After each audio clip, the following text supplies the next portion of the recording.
Okay, Stuart, Kern. So the big thing scale-wise this week, you continue to do your E triad and your A triad and your D triad scales, but it's the G major versus E minor. That means the relative minor. So G's 8, 8, 7, 6, 8, 7, 6. So E minor is the relative minor, and you want to go G,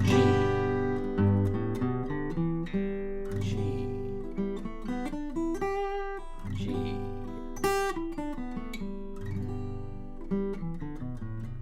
The relative minor is the same set of notes with a new tonic, which is E.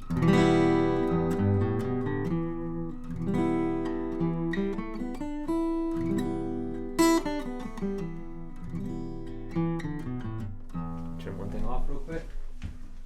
Then we want to work very calmly the transitions from Man on the Moon. So the most important being B minor. Your ring finger always wants to get flat and pull in.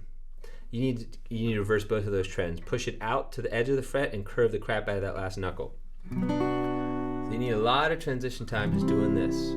But I would actually start by just playing chromatic minor chords. Make sure you relax your hand between each one. So you get a whole lot of absorption on that scale. And then you do a bunch of C's and B minors. Then you can do B minor to other places, B minor to G. You can choose 3-finger G or 4-finger G after the B minor might be a little more convenient.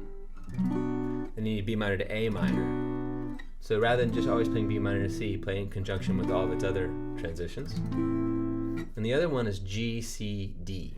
And it's got to be G3. And even though it's not always helpful, I pointed out that if you think about these two fingers, they just kind of leap in conjunction from G to C to D. And you can kind of add these back in. With any exercise, it helps to do it in reverse, or just to do it in any other way than the same way. So D, C, G, D, C, G. So make sure you're spending time with only the transitions, no strum patterns, so your hand continues to relax, and that you're spending time with this B minor. And I know you are because you're doing your A scale and your E scale. So that's the lesson for today. Relative minor, and then getting back to Man on the Moon. Oh yeah, the bridge, not the bridge, the solo is just E minor to D, which is that relative minor, so it gives you a bit of contrast. It does rock, it's extroverted, but it's in a minor key, so it's a little bit more like dark sounding.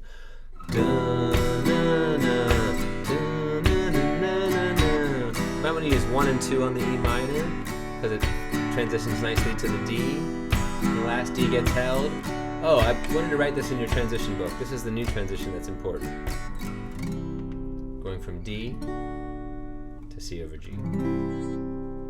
Have fun, man.